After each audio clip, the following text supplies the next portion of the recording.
Ngerasa bosan gak sih weekend jalan ke mall terus? Yuk agendakan weekend kamu buat datang langsung ke Museum Nasional Indonesia. Masyarakat lebih kenal tempat ini dengan sebutan Museum Gajah, bukan karena di dalamnya ada gajah hidup ya. Jadi di halaman depan ini ada patung gajah perunggu ikonik hadiah langsung dari Raja Chulalongkorn atau Rama V Thailand waktu berkunjung ke sini pada tahun 1871. Nah, sejak saat itu namanya disebut dengan Museum Gajah. Unik banget kan? Buat kamu yang pengen ke sini, lokasinya strategis banget. Salah satunya bisa naik bus Transjakarta yang langsung turun di halte Monumen Nasional. Nah, dari halte menyeberang lewat zebra cross, terus jalan kaki menyusuri trotoar sekitar 400 meter. Atau yang mudahnya, kamu tinggal buka aplikasi ojek online andalan kamu, set titik tujuannya langsung ke Museum Nasional Indonesia atau Museum Gajah. Dijamin gak pakai nyasar deh. Museum ini tuh usianya udah tua banget, bahkan lebih tua dari negara kita loh. Semuanya berawal pada tanggal 24 April 1778, pas Eropa lagi dilanda di Age of Enlightenment, alias revolusi intelektual. Di masa itu orang-orang lagi gila-gilanya sama ilmu pengetahuan. Nah, terinspirasi dari perkumpulan ilmiah di Belanda, orang-orang Belanda di Batavia akhirnya mendirikan sebuah lembaga independen bernama Bataviasch Genootschap van Kunsten en Wetenschappen. atau kita singkat saja BG. Mereka memiliki semboyan ten nutte van het algemeen, yang artinya untuk kepentingan masyarakat. Ada dua tokoh penting yang menjadi pahlawan di balik berdirinya museum ini. Pertama, JCM Wademacher. dia adalah sang perintis yang menyumbangkan rumah pribadinya di Jalan Kali Besar plus koleksi benda budaya dan buku-buku penting miliknya. Ini nih cikal bakal lahirnya museum dan perpustakaan di sini. Yang kedua, Sir Thomas Stamford Raffles. yang juga menjadi direktur BG melihat kalau rumah di Kali Besar udah kepenuhan, akhirnya dia memerintahkan pembangunan gedung baru di Jalan Majapahit nomor 3, yang saat ini menjadi kompleks sekretariat negara. Karena koleksinya semakin bertambah, pada tahun 1862 pemerintah Hindia Belanda memutuskan pindah ke lokasi yang sekarang ini, di Jalan Medan Merdeka Barat nomor 12. Museum ini resmi dibuka untuk umum pada tahun 1868 dan terus berkembang sampai dapat gelar kerajaan di tahun 1923. Setelah Indonesia merdeka, statusnya berubah menjadi museum pusat pada tahun 1962, hingga akhirnya resmi diserahkan ke pemerintah dan menyandang nama Museum Nasional di tahun 1979. Bisa bertahan melintasi berbagai era tahun itu jelas bukan hal yang mudah. Merawat ratusan ribu artefak kuno yang nilainya tak terhingga ini punya tantangan yang luar biasa. Dan beberapa waktu lalu, tepatnya pada tahun 2023, kita sempat dikejutkan dengan insiden kebakaran yang menimpa sebagian area museum. Banyak banget yang khawatir sama kondisi artefak sejarah di dalamnya.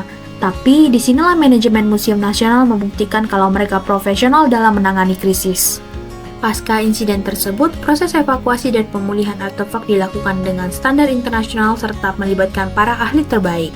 Alih-alih merasa terpuruk, momen pemulihan ini justru dijadikan ajang upgrade total. Pihak museum melakukan modernisasi sistem perawatan, memperketat proteksi keamanan, dan mengintegrasikan teknologi digital dalam penyelamatan artefak.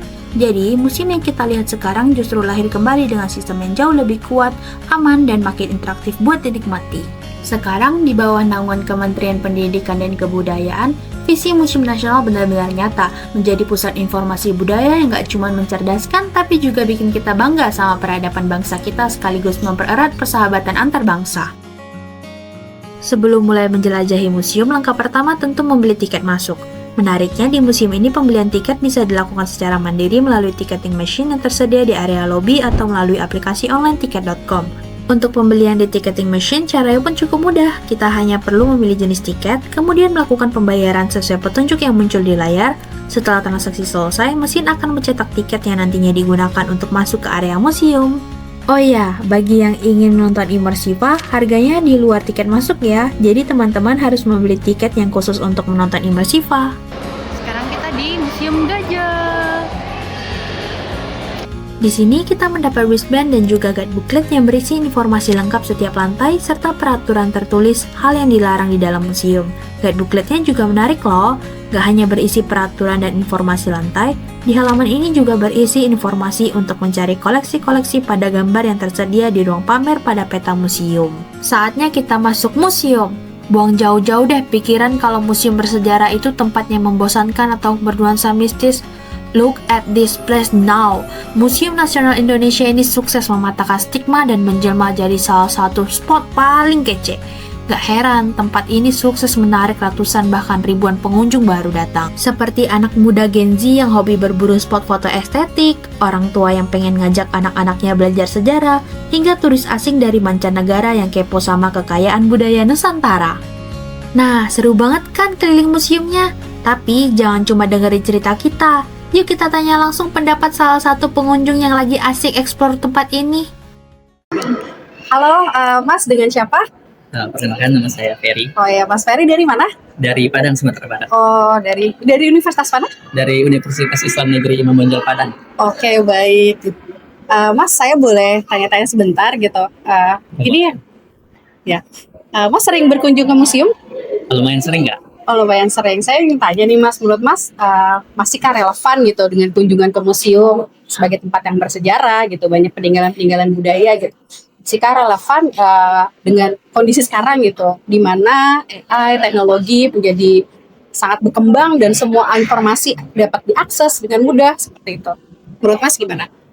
Menurut saya dengan kunjungan ke Monumen Nasional ini lebih mudah dalam kita melihat secara langsung kegiatan ataupun fakta-fakta sejarah yang terjadi di Indonesia. Walaupun dengan adanya internet ataupun AI kita bisa akses, namun dengan kunjungan langsung kita kayak lebih merasakan vibes-nya gitu. Kalau di AI atau internet kan kita cuma hanya bisa melihat, kayak kita berimajinasi gitu. Sedangkan di Museum Nasional ini kita secara langsung bisa melihat berbagai bentuk fakta-fakta sejarah yang benar-benar unik gitu. Sedangkan kalau di AI itu kan cuma berupa gambar. Nah, belum tentu gambar yang di sana beneran sesuai dengan realita yang ada. Wah, menarik banget ya, Mas. Ternyata museum menurut pandangan Mas itu membantu banget dalam realitasnya seperti apa sih gitu kan, peninggalan-peninggalan atau warisan-warisan terdahulu. Nah, Mas ini kan Mas sudah keliling museum nih, berlantai-lantai, banyak section gitu. Menurut Mas yang menarik dari museum ini apa sih? Menurut saya yang menarik di sini tuh yang bagian ini yaitu mengenal paras Nusantara. Kenapa Nah, tuh Mas menarik? Menurut menariknya kayak misalnya nih, saya dari Sumatera Barat.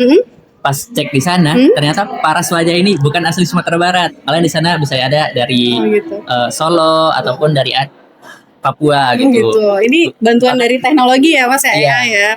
Jadi kayak walaupun kita aslinya berdarah Minang, sedangkan di teknologi kita tidak berdarah Minang gitu. Oh begitu. Makanya kayak melakukan kunjungan ke Museum Nasional itu lebih membantu kita. Oke, menarik ya Mas? Iya, Oke, menarik, oke. sangat menarik. Terima Jadi kasih. Ya. lebih sering-sering aja ke sini. Sip. Ini saran yang menarik gitu. Iya. Terima kasih Ya, atas sama-sama. waktunya. Setelah bincang singkat sesama pengunjung tadi, kita juga beruntung banget nih bisa dapat kesempatan ngobrol dengan salah satu staf yang bertugas di sini. Penasaran gak sih gimana sudut pandang orang-orang yang sehari-harinya menjaga koleksi sejarah kita?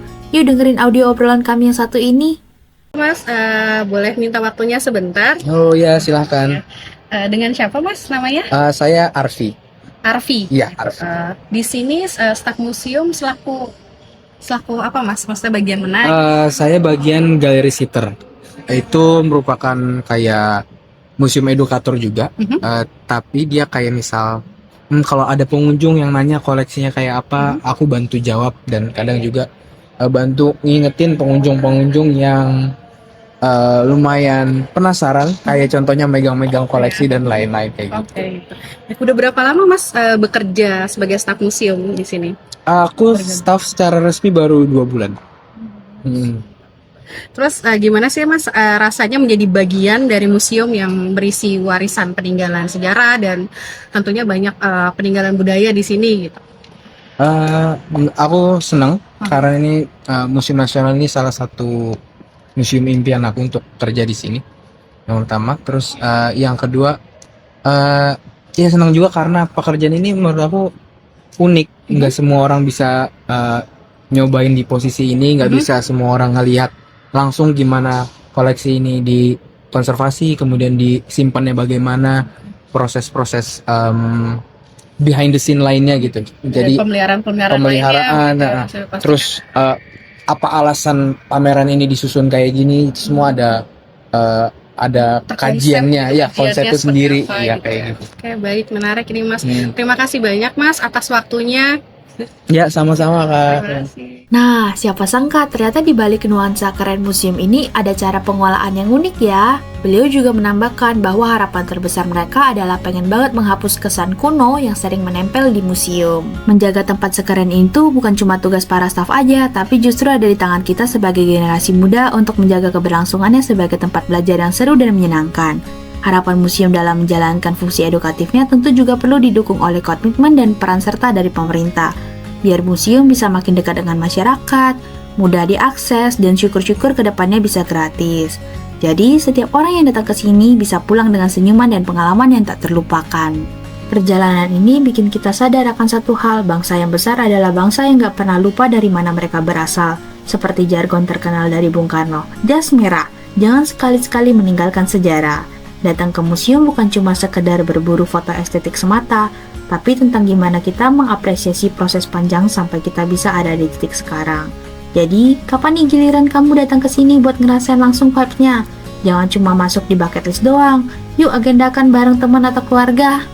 Selesai sudah perjalanan kita mengelilingi Museum Nasional Indonesia. Jalan-jalan ke Batavia Lama. Jangan lupa membeli ragi. Museum Nasional menyimpan cerita. Mari lestarikan budaya negeri.